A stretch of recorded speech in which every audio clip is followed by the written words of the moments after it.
हम लोगों ने जो पिछली क्लास की थी, उस पिछली क्लास में ये कोल एंड पेट्रोलियम वाले चैप्टर में देखो सीखा क्या था।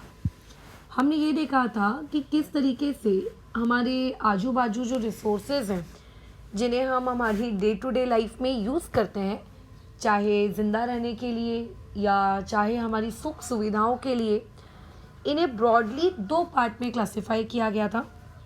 एक था आपका इनएग्जॉस्टेबल, राइट, जो कि कुछ समय बाद क्या हो जाएंगे, ख़त्म नहीं होंगे, है ना। ये अनलिमिटेड है, सूरज की रोशनी, हवा, राइट, हमारा वातावरण, इस तरीके की चीज़ें। और एक है बहुत ही लिमिटेड, जैसे जैसे लोगों की पॉपुलेशन बढ़ेगी, यूज़ करने वालों की संख्या बढ़ेगी, वैसे वैसे समय के साथ साथ इनकी क्वांटिटी कम होती जाएगी, क्योंकि अनलिमिटेड सोर्सेस थोड़ी ना है ना, कि ये हमेशा अवेलेबल रहेंगे। एक तो इनकी जो बनने की, प्रोड्यूस होने की जो स्पीड है वो भी बहुत कम है। उतनी स्पीड से ये प्रोड्यूस भी नहीं हो रहे हैं जितनी स्पीड से आप और मैं इसको यूज़ कर रहे हैं। तो बेसिकली नेचुरल रिसोर्सेज को दो कैटेगरीज में कैटेगराइज किया गया। एक था इनएग्जॉस्टेबल और एक था एग्जॉस्टेबल, ख़त्म, ठीक है। उसके बाद लेकिन हम हमारे सिलेबस में अभी सिर्फ और सिर्फ कौन सी नेचुरल रिसोर्सेज को पढ़ने वाले हैं, हम हमारे नेचुरल वाला जो चैप्टर है इसमें हम उन नेचुरल रिसोर्सेज को पढ़ेंगे जो समय के साथ साथ ख़त्म हो जाएंगे, जो अभी लिमिटेड स्टॉक में मौजूद हैं, ठीक है, उनको पढ़ेंगे। अब जैसे कि चैप्टर का नाम ही है कोल एंड पेट्रोलियम, तो तुम खुद समझ जाओ कि इस पर्टिकुलर चैप्टर में किसके बारे में बातचीत की जा रही है। इस पर्टिकुलर चैप्टर में आप जो बात करोगे वो बात करोगे कोल के बारे में। इस चैप्टर में आप जो बात करोगे किसके बारे में बात करोगे, पेट्रोलियम के बारे में। तो जो सबसे पहला टॉपिक है जिसको हम लोग अभी पढ़ने वाले हैं, दैट इज़ कोल। हम लोग पढ़ने वाले हैं कोल के बारे में। कोल यानी कि कोयला, ठीक है, कोल यानी कि कोयला। मुझे नहीं लगता तुम में से ऐसा कोई है जिसने कोयले को नहीं देखा हो। अगर नहीं देखा है तो मैं ऐसा सजेस्ट करूँगी कि उसको देखो ज़रूर। ऐसा नहीं होना चाहिए कि कुछ सालों बाद तुम ये बोलते नज़र आया कि यार हमने तो कभी कोयला देखा ही नहीं। क्योंकि कैसा है कि लोग पहले के ज़माने में कोयला मार्केट से ख़रीद के लाते थे, चूल्हा जलाते थे, ये सारी चीज़ें वो करते थे। लेकिन जब से गैस आई है, लोगों के घर में एलपीजी सिलेंडर्स होते हैं, वो लोग यूजुअली कोयले वगैरह को यूज़ नहीं करते। तो कैसा हो जाता है ये चीज़ कि अरे कोयले के तो हमने कभी देखा ही नहीं। हाँ, सुना ज़रूर है कोयले के बारे में, डन, कोयले के बारे में हमने सुना ज़रूर है। तो ऐसा तुम्हारे साथ नहीं होना चाहिए। कोयले को देखो ज़रूर कि आखिर भैया कोयला क्या है, क्या बोलना चाह रहा है, कैसा दिखता है, वो बोलना बोलेगा तो खैर है नहीं। बट कोल की एप्लीकेशंस क्या क्या है। तो जो पुराना ज़माना था, जब एलपीजी सिलेंडर्स उतने ईजीली लोगों के पास एक्सेसिबल नहीं होते थे, है ना, या फिर उस वक्त एलपीजी सिलेंडर्स ही नहीं थे, तो लोग कोयले को यूज़ करते थे अपने घर में सिगड़ी में, बराबर, अच्छा। और अपने घर में जो चूल्हा होता था उसमें कोयले को डालते थे, आग लगाते थे, उसमें खाना पकाते थे, in other other other other purpose के लिए। तो कोल की ये वन ऑफ द पहली एकदम स्टार्टिंग के डेज की ये क्या थी, एप्लीकेशन थी, राइट। उसके अलावा कोल इस मतलब बहुत ज़्यादा यूज़ किया जाता था आपके रेलवे के द्वारा। रेलवे में जो ट्रेन होती थी आपकी, वो जो ट्रेन थी वो पर्टिकुलरली इस कोयले पे चलती थी। मतलब ट्रेन को अगर आपको चलाना है, ट्रेन छोड़ो यार, किसी भी डिवाइस को अगर तुमको चलाना है, तो किसी भी डिवाइस को चलाने के लिए आपको क्या करना पड़ेगा, आपको उस डिवाइस को एनर्जी देनी पड़ेगी, ताकत देनी पड़ेगी। जब आप उस डिवाइस को एनर्जी दोगे, जब आप उस डिवाइस को ताकत दोगे, तब वो चलेगी। तो पहले के ज़माने में किसी भी ट्रेन को चलाने के लिए लोग कोयले का इस्तेमाल करते थे। ये चीज़ तुमने देखी होगी कई मूवीज़ में। जैसे एक मूवी जो मेरे दिमाग में है, जो गदर मूवी आई थिंक, उसकी जो आखिरी का सीन है उसमें वो दिखाए हैं कि कितनी तेज़ी से वो लोग फटाफट उस ट्रेन में कोयला डाल रहे हैं ताकि जल्दी जल्दी जल्दी जल्दी कोयला जले, उतनी ज़्यादा हीट एनर्जी प्रोड्यूस हो, उतनी तेज़ी से वो ट्रेन आगे स्पीड में भागे, राइट। तो ऐसी कई जगहों पे आपने ट्रेन्स में या किसी शिप में कोयले को जलते हुए तुमने देखा होगा। इंजन को चलाने के लिए बेसिकली हम लोग किसको यूज़ करते हैं? कोयले को यूज़ करते हैं। अभी जैसे नागपुर में, महाराष्ट्र में नागपुर में कोराडी थर्मल पावर प्लांट है, राइट, जहाँ पर एक्चुअली कोयले को यूज़ किया जाता है बिजली प्रोड्यूस करने के लिए। तो कोयला बिजली प्रोड्यूस करने के काम भी आता है। कई ऐसी इंडस्ट्रीज़ होती हैं जहाँ पे कोयले को, कोल को, उसके अलग अलग फॉर्म्स को, ऐसा नहीं होता कि कोयले में अलग अलग उसके फॉर्म्स नहीं होते। जैसे जब आप कपड़ा खरीदने जाते हो, चलो अपन बात करते हैं जीन्स की, अगर अपन बात करें या किसी ट्राउज़र की अपन बात करें, अगर आप वो खरीदने जाते हो तो दुकान वाला आपसे क्या पूछता है? आपको किस टाइप के बॉटम वियर चाहिए? आपको जॉगर्स चाहिए है ना, या फिर आपको जीन्स चाहिए है, या फिर और क्या ऑप्शंस होते हैं उसमें?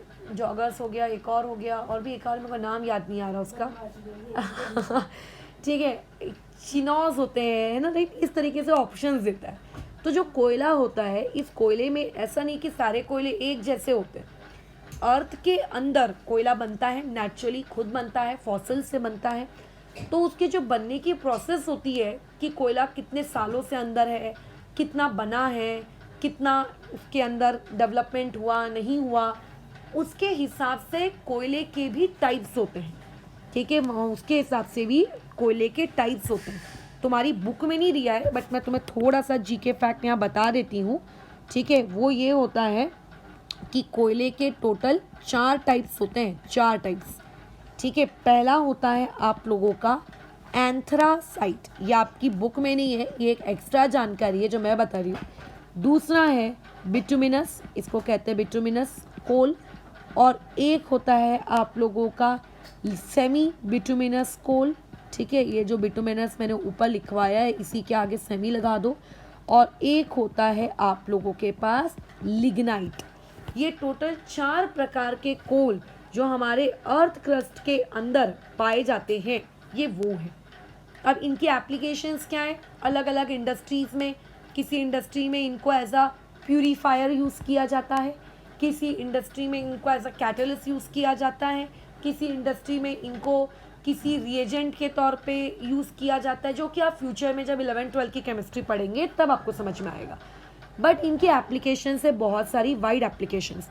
तो एक्चुअली में ये जो कोल है, कोल की जो दुनिया है ये बहुत बड़ी है, right. But the point is, ये कोल हमारी अर्थ के अंदर आया कहाँ से? ये कोल हमारे अर्थ के अंदर आया कहाँ से? हमने तो बनाया नहीं है। ये कोल आता कहाँ से है? तो देखो, अर्थ जैसे बनी कैसे, इसके कई अलग अलग साइंटिस्ट लोगों ने अपने अलग अलग पॉइंट्स रखे हैं कि भैया कुछ ऐसा हुआ होगा तो अर्थ बनी, कुछ वैसा हुआ होगा जिसकी वजह से अर्थ बनी।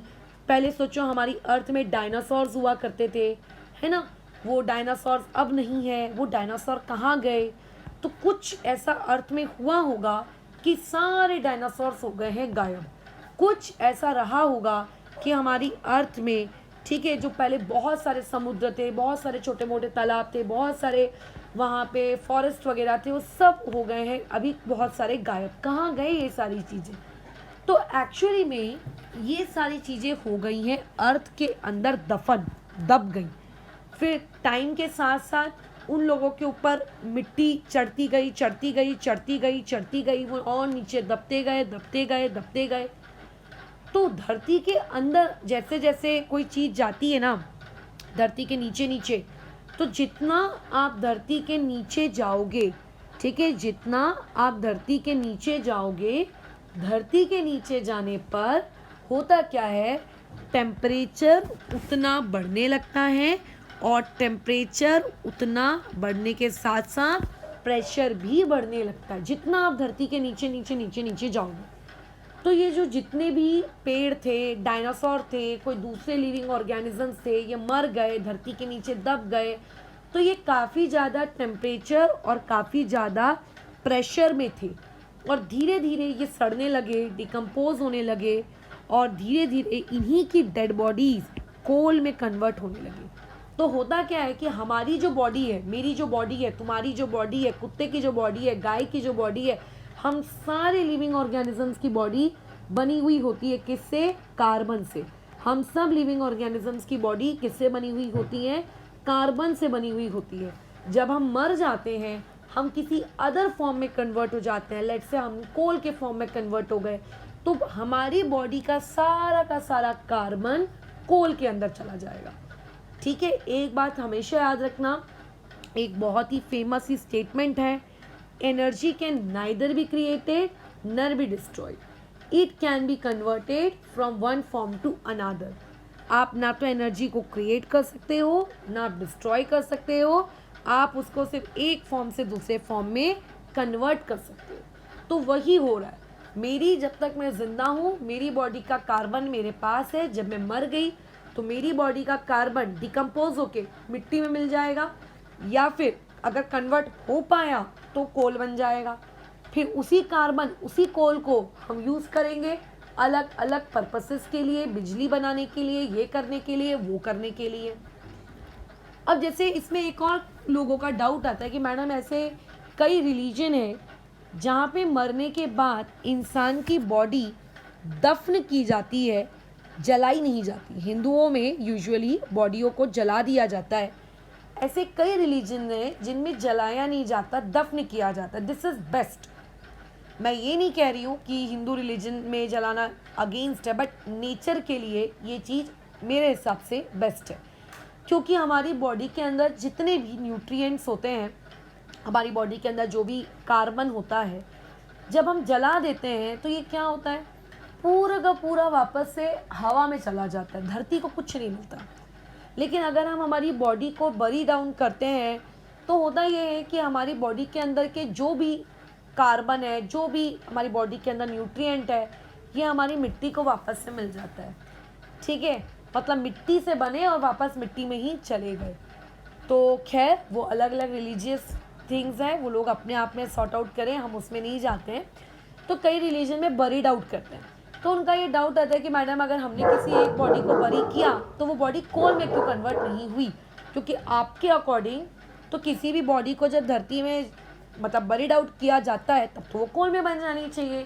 तो भैया, इस चीज़ को कोल में बनने के लिए एक हाई टेम्परेचर और एक हाई प्रेशर चाहिए, जो धरती के बहुत अंदर होता है। तुमने देखा होगा कोयल की जो खदानें होती है, मैंने तो देखी है कोल की खदानें। जब मैं छोटी थी, जिस एरिया में हम लोग रहते थे उससे मतलब हाईवे के उस तरफ, हम लोगों की लोकेलिटी हाईवे के इस तरफ थी, और हाईवे के उस तरफ एक बहुत बड़ा कोल की खदान थी। तो मैंने तो एक्चुअली देखा है कोल असलियत में, तो बड़ा बड़ा वो लोग कैसे कोल के अंदर कर रहे हैं, क्या कर रहे हैं। हमारे पापा के फ्रेंड थे, हम जाके देख के आए पूरा अच्छे से, राइट। तो वो जो कोल की जो खदानें होती हैं उसके अंदर से सोचो कोयला निकाला जाता है, एकदम एकदम अंदर से ऐसे खींच के निकाला जाता है कोयले को। तो ऐसे में हम लोगों की जो बॉडी है वो उतने डीप नहीं होती कि हमको वो हाई टेम्परेचर, हाई प्रेशर मिले जिससे हमारी बॉडी भी कोल में कन्वर्ट हो जाए। ठीक है, तो इसीलिए ऐसा नहीं सोचना कि अगर हम किसी डेड प्लांट को या डेड एनिमल को अगर जलाते हैं, दफनाते हैं, तो वो कोल में कन्वर्ट हो जाएगा, ऐसा नहीं है। ये प्रोसेस एक्सट्रीमली स्लो होती है, और इसको होने के लिए वो अपने आप उसको जो टेम्परेचर, जो प्रेशर चाहिए होता है, जब मिलती है तब वो धीरे धीरे किसी भी डेड वेजिटेशन का जो कार्बन होता है वो कन्वर्ट हो जाता है किसमें? कोल में। और इस प्रोसेस को कहते हैं कार्बनाइजेशन, और इस प्रोसेस को क्या कहते हैं? कार्बनाइजेशन।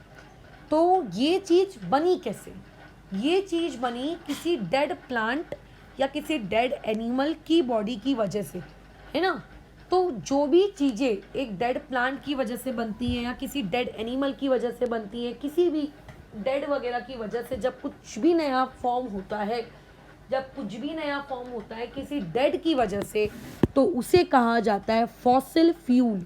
उसे क्या कहा जाता है? Fossil fuel. ठीक है, तो यहाँ से एक क्वेश्चन आ सकता है कि why coal is called fossil fuel. खैर, इसकी मार्किंग मैं आपको ऑलरेडी पहले ही करा चुकी हूँ लास्ट क्लास में, क्वेश्चन नंबर 6 में, कि क्यों कोल पेट्रोलियम को फॉसिल फ्यूल कहा जाता है। इसका सिंपल सा रीज़न है क्योंकि ये डेड वेजिटेशन से बने हैं, राइट। खैर, आज की क्लास में आप लोगों के सामने जो एक क्वेश्चन आ सकता है वो ये आ सकता है कि डिफाइन करिए कार्बनाइजेशन को, कि कार्बनाइजेशन क्या है। तो आपको वहाँ लिखना पड़ेगा कि जो स्लो प्रोसेस होती है किसी भी डेड वेजिटेशन के अंदर के कार्बन से कोल बनने की, उसे हम लोग कार्बनाइजेशन कहते हैं। नेक्स्ट पेज में आपको एक फिगर दिया है कोल माइन का, जो कि उतना क्लियर नहीं है। मैं तो सजेस्ट करूँगी यूट्यूब में कोल माइंस देखो कैसी होती है, और गूगल पे देखो कि कोल माइंस कैसी होती हैं, है ना। खैर, अब मैंने क्या कहा कि कोल को हम इंडस्ट्री में यूज़ करते हैं। क्या होता है इंडस्ट्री में कोल को यूज़ करने से? जब आप कोल को यूज़ करते हो ना, तो आप कोल से दूसरे अदर यूज़फुल प्रोडक्ट्स बनाते हो। जब आप कोल को इंडस्ट्री में यूज़ करते हो तब आप कोल से अदर यूज़फुल प्रोडक्ट्स बनाते हो। अब ये अदर यूज़फुल प्रोडक्ट्स कौन से हैं? एक है कोक, वो पीने वाला कोक नहीं, हाँ, कोको कोला को जिनको कोक बोलने की आदत है वो वाला कोक नहीं। एक होता है कोल टार।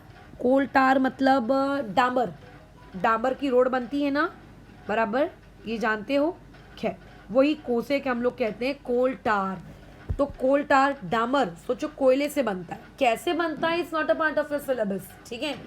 एक होती है कोल गैस, मैं लिख के दूंगी कि कोल गैस का क्या मीनिंग होता है, क्या फॉर्मूला होता है, बट ये वो इम्पॉर्टेंट मटेरियल्स है, ठीक है, जिनको हम कोल से ऑब्टेन करते हैं, ठीक है, जिनको हम लोग क्या करते हैं, ऑब्टेन करते हैं।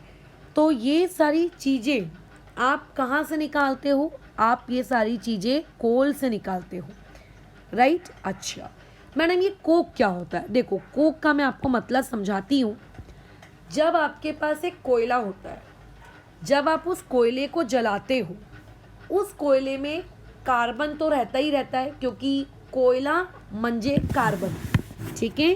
कोला यानी कि कोल मीन्स कार्बन। कोयला किससे बना हुआ होता है? कार्बन से बना हुआ होता है। बट उसके पास क्या होती है? आप लोगों के पास इम्प्यूरिटीज़ होती है। जब आप उस कोयले को जलाते हो तो उस कोयले के अंदर को कार्बन तो जलता ही जलता है, इम्प्यूरिटीज़ भी जलती है। जितनी हीट उस कोयले ने प्रोड्यूस करनी चाहिए, उतनी हीट वो कोयला प्रोड्यूस नहीं करता, नहीं कर पाता। तो हम लोग इंडस्ट्रीज़ में जाते हैं, उन्हें कोयला देते हैं, वो कुछ प्रोसेसेस करते हैं, उसके अंदर से इम्प्यूरिटीज़ को हटाते हैं, सच दैट कि अब जो नई चीज़ आपको मिलती है वो पुराने वाले के कंपेयर में ज़्यादा हीट निकाल के देती है, ज़्यादा एनर्जी आपको देती है, जिसकी वजह से बोलो क्या होता है, जिसकी वजह से आप लोगों का बड़े प्यार से एनर्जी क्या हो जाती है, इंक्रीज हो जाती है।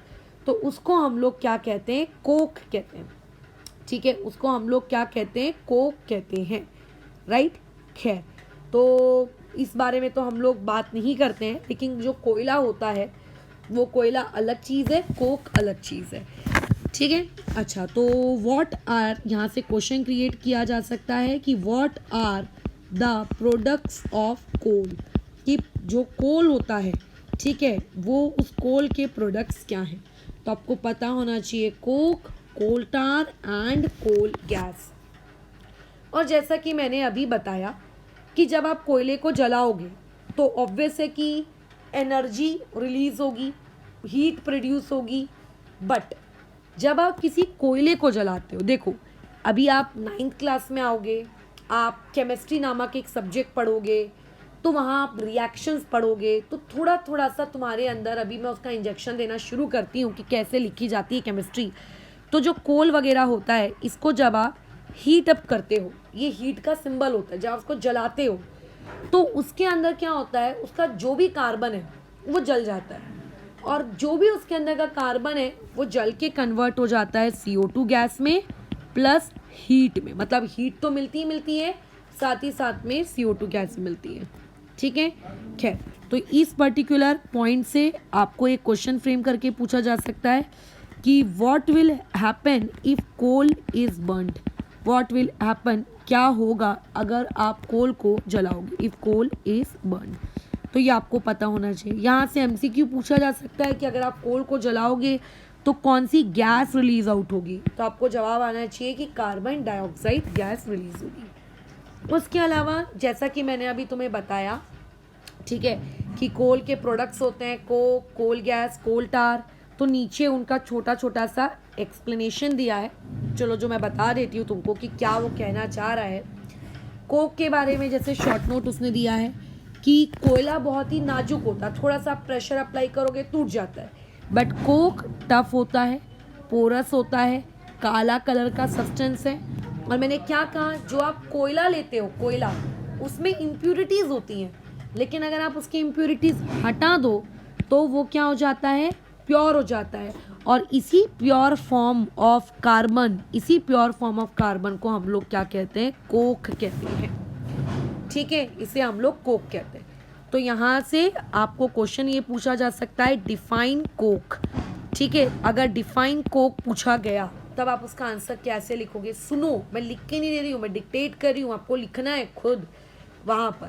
Coke is the almost pure form of carbon, full stop, it is tough, porous and black in colour, खत्म। ये जो मैंने ग्रीन कलर से लिख कर दिया है, इससे हो सकता है कल को स्कूल में ट्रू और फॉल्स आ जाए कि Coke is the purest form of carbon, तो आपको लिखना है ट्रू, यस वो प्योरेस्ट। इसके यूजेस कहाँ कहाँ हैं, कहाँ कहाँ आप इसको यूज़ कर सकते हैं?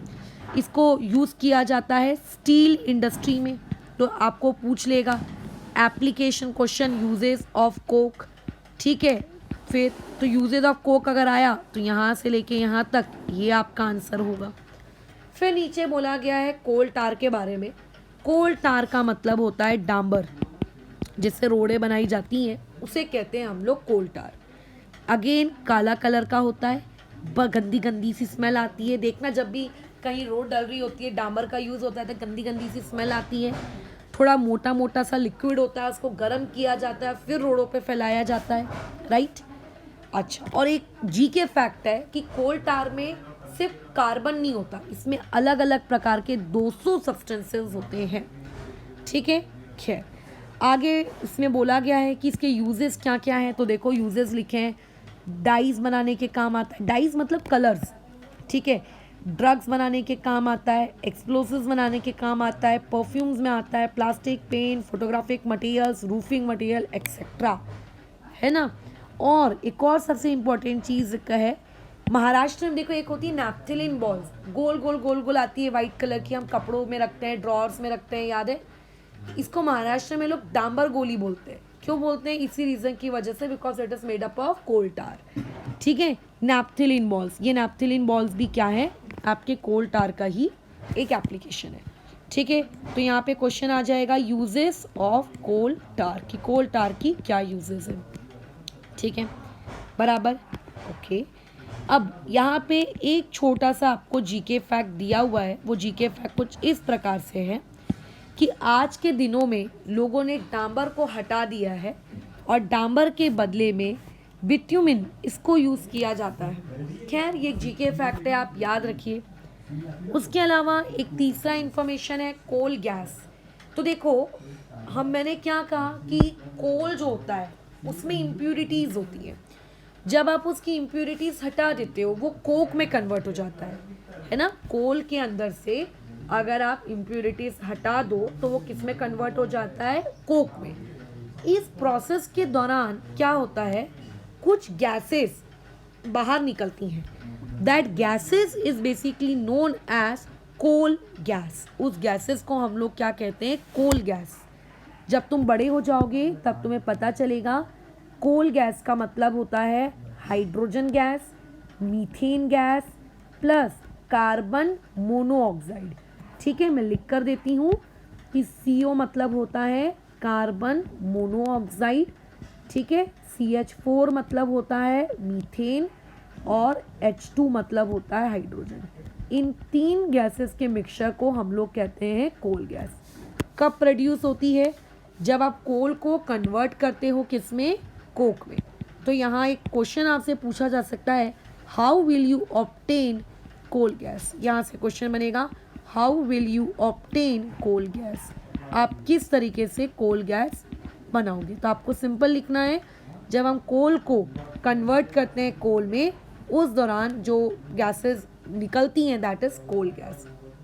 ठीक है, नीचे एक छोटा सा जीके फैक्ट, इंटरेस्टिंग फैक्ट आपको लिख के दिया गया है कि कोल गैस का यूज, देखो अगर गैस निकल रही है तो उसको डायरेक्ट एनवायरनमेंट में छोड़ देना सही नहीं होता, चाहे वो कोई भी गैस क्यों ना हो। ठीक है, बट उसका क्या करें, तो उसको कुछ ना कुछ उसकी एप्लीकेशन हमें खोजनी चाहिए। तो यहाँ लिखा है कि 1810 में, यानी कि लगभग आज से 200 साल, दो लगभग भी नहीं, कंप्लीट 200 साल पहले लंदन में पहली बार आपने स्ट्रीट लाइट्स के लिए कोल गैस को यूज़ किया गया था। ठीक है, और लेकिन आज के ज़माने में लोग इसे फॉर लाइटनिंग पर्पस यूज़ नहीं करते हैं, इसको हीट प्रोड्यूस करने के लिए करते हैं। तो ये जो हमारी पूरी बातचीत थी ये कोल के बारे में थी कि कोल क्या है, कोल के यूजेस क्या है, कोल की एप्लीकेशन क्या है, उससे रिलेटेड मैंने तुम्हें मार्किंग करवाई। कल की क्लास में हम लोग नेक्स्ट आपके एग्जॉस्टेबल नेचुरल रिसोर्स के बारे में पढ़ेंगे जिसका नाम है पेट्रोलियम। ठीक है, किस तरीके से पेट्रोल ऑब्टेन किया जाता है इस बारे में जानेंगे। ठीक है, और फिर हार्डली 2 पार्ट्स में इसको तोड़कर इस चैप्टर को हम लोग फिर कर देंगे ख़त्म। अच्छा, यहाँ से आपको एक क्वेश्चन पूछा जा सकता है, यूजेस ऑफ कोल, तो आपको ये पता होना चाहिए। यूज टू कुक फूड, ये पहला पॉइंट है ना। Used in railway engines to produce steam to run the engine, point number 2, uses of coal. It is also use in thermal power plant to produce electricity, point number 3। Coal is also use in various industries, point number 4। Right, ये इस तरीके से। बाद में हो सकता है एक ये जो पैराग्राफ है ना, इस पैराग्राफ से एक बड़ा सा ब्रीफ भी तैयार हो जाए कि हाउ कोल इज ऑब्टेन्ड, कोल कैसे ऑब्टेन्ड किया जाता है। राइट, तो उसके लिए आपके टीचर्स ने अगर आपको आंसर लिखवाया है तो आप लिखिए, अदरवाइज आप मत लिखिए। ठीक है, जैसे कि यहाँ पे देखो एक्सरसाइज में है ये सारे क्वेश्चंस, तो इनके नोट्स मैं प्रॉपर तरीके से चैप्टर ख़त्म होने के बाद दूंगी ताकि उन एक्सरसाइजेस के क्वेश्चंस आप अपनी कॉपी में लिख सको। ये तो मैं चैप्टर के बीच बीच में से मार्किंग करा रही हूँ पढ़ाते वक्त कि ये भी पूछा जा सकता है, ये भी पूछा जा सकता है, ये भी पूछा जा सकता है। ठीक है, खैर अभी फ़िलहाल इस क्लास को यहाँ रोकते हैं, इसके आगे की क्लास हम लोग कंटिन्यू करेंगे।